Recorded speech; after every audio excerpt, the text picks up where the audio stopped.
trying to find out which table you guys were at. Candlelights, rolling strings. The excitement swirls through the air.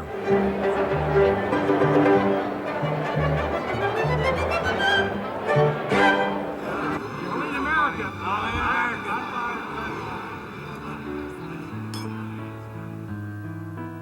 Only in America can you come from nothing and succeed in an extraordinary way.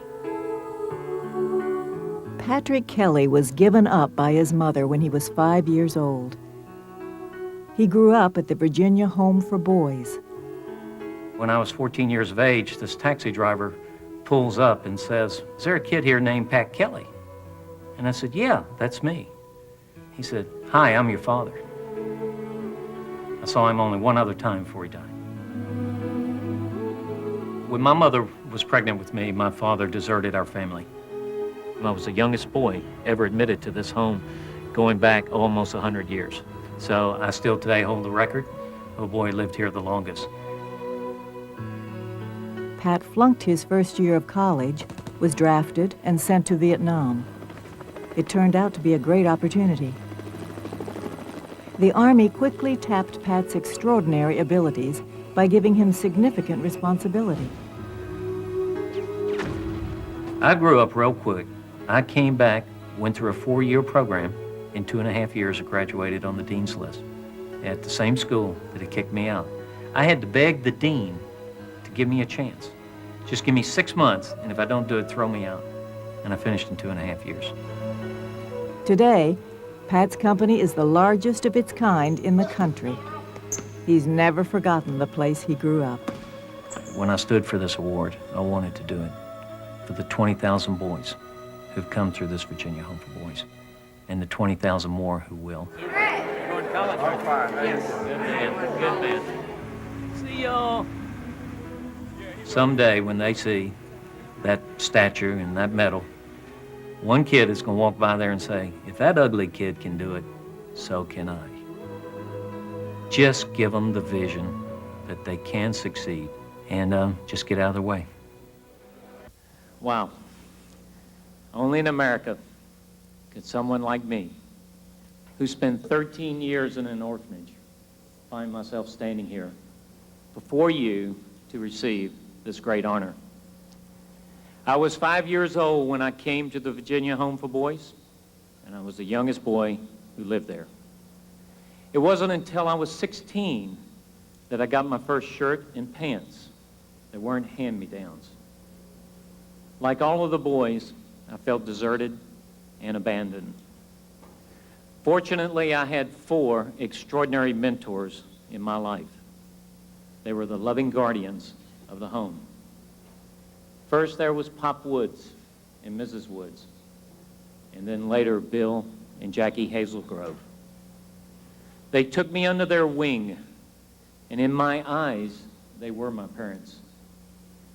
When I was 8 years old, I was caught stealing. The police were called in, and Pop Wood had to come pick me up. On the entire ride back to the home, he never said a word to me. Finally, when we turned into the home, he said, "Pat, what should I do?" And I tearfully replied, "Beat me." Pop said, "I'm not going to beat you. You're too smart, and you can learn from this lesson." Well, needless to say, he asked me not to do it again. Pop Wood treated this situation with extraordinary care. He talked to me in an intelligent way. And yes, I did learn from that experience. Today, it's one of the cultural cornerstones of my company, that it's okay to make mistakes, and it's easier to ask for forgiveness than permission. Recently, I was talking with my brother, who was also raised at the home, about this extraordinary thing called the Horatio Alger Award. I was saying, though it's true that I support the Virginia Home for Boys in many ways, this award more than anything I provide, will have the greatest impact. Many a young man at the home in the years ahead will see this award and know that if Pat Kelly can do it, so can they. Alumni like me want to make the boys at the home understand that they're not the ones who screwed up, that they're not the wrong ones, but the wronged ones, and that by believing in themselves, they can accomplish anything. Winning this Horatio Award is tangible proof of that. On behalf of the generation of boys like me, we can't thank you enough. Thank you. I was just overwhelmed. I mean, it's just great to see him succeed like that. I guess it's been one of the greatest highlights of our life, and personally mine, to know somebody that, I guess somebody to inspire you.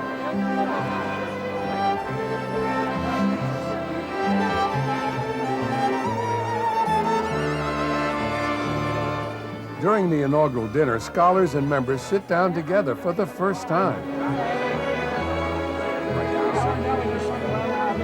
I grew up in the Depression. We made our own entertainment. We played games that took a can or took a handkerchief or something to play with. That's what we could afford to play with. I don't think any of us at that time felt we were particularly poor or particularly bad off because nobody was telling us. To save for college, Walter started working young as a gopher for Peter Kiewit Sons, an Omaha construction firm. He cut stakes, carried water, did what anyone asked him to do. A few years later, degree in hand, Walter returned to the company. Today, he is CEO, having carried on the hard work and good works of his predecessors. Wherever we are today as a society is built upon the past experiences of people and what they did to create a better world in which to live. Walter Scott has worked in many ways to make his hometown a better place to live.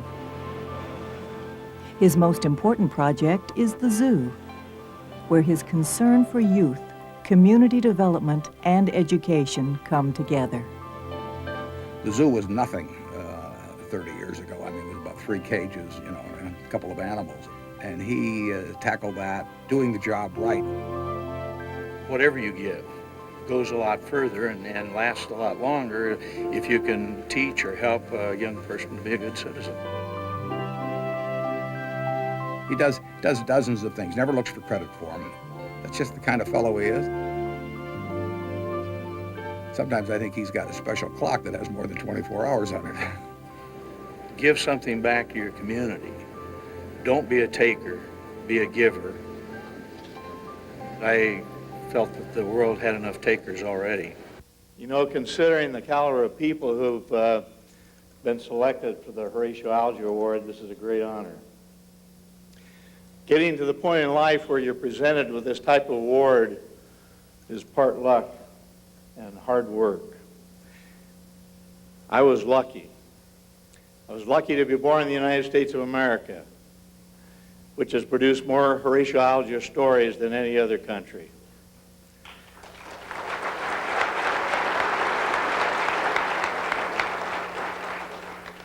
I was lucky to grow up in Omaha, Nebraska, where I received a good education from a great public school system.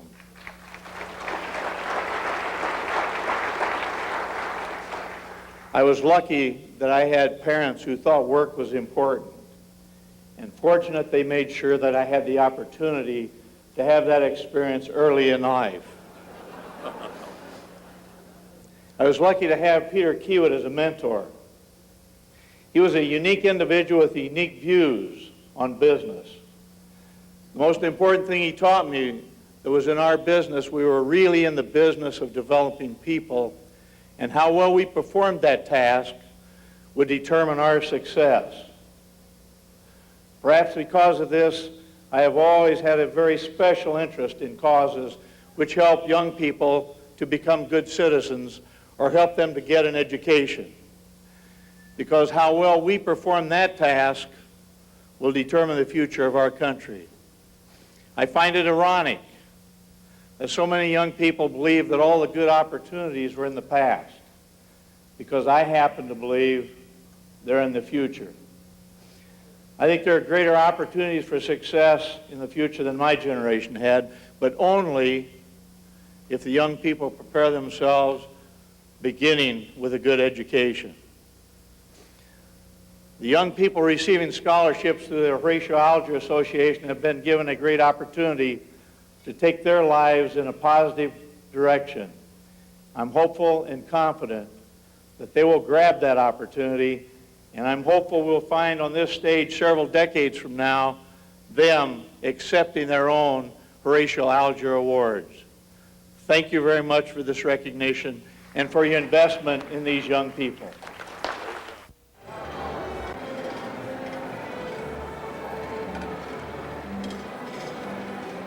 Well, it's hard. It's a lot of work. You wake up really early, come home really late, and we miss school a lot. And if I don't understand something, my parents can't help me. They didn't get an education, so sometimes I stay up really late, 2 in the morning studying. When school starts, I'm picking grapes in Fresno, so I end up missing school for 1 month. So when I come back, I have to catch up. If you have money in the bank, ever since I was small, I always pictured myself in an office, giving presentations. I've always had that dream.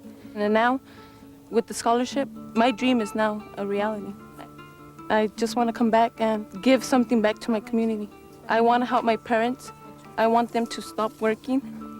Well, my heroes are my parents. They never give up. They always work. They're everything to me. My family is the most important. He just wants that whatever I may dream, that I'm happy with it. So Good. that's the way he feels.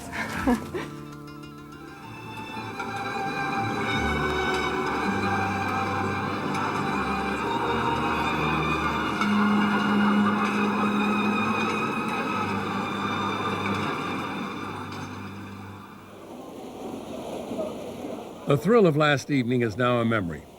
Participants prepare for a new day and new opportunities. At historic Ford's Theater, scholars and members explore ways to achieve their goals.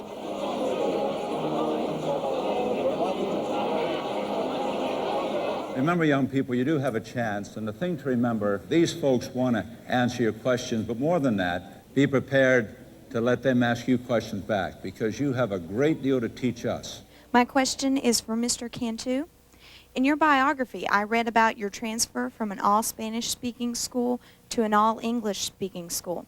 Are there any valuable lessons that you learned during your transition that you could share with us?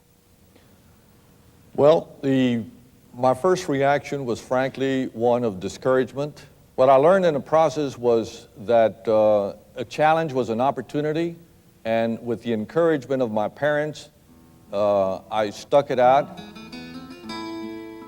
My grandfather was a sharecropper in Mexico and decided that things might be better off in the United States.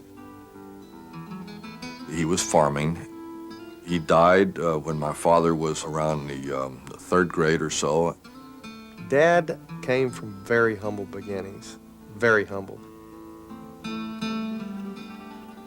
His mom and dad raised him to believe that he could accomplish anything he wanted to. From very early on, they reflected nothing but love and encouragement for me, for my brothers, for our adopted sister, always insisting that there was nothing that couldn't be achieved if we weren't willing to work for it. They worked hard. I mean, my grandfather worked very hard. He was a mechanic for most of his life. The sacrifices that were being made in order that we might get the best possible education, that was a tremendous influence on my life. Carlos' parents influenced him in other ways. They taught him the value of family and community and generosity. I just don't ever remember my parents turning anyone down that came to them asking for some help or assistance. It was as if they felt that it was their obligation, their responsibility to serve their little neighborhood with whatever or in whatever manner they could. I think it was just that sort of example that for me has been something that makes me feel that I am on this earth as somewhat of a steward for all of the great things that have been granted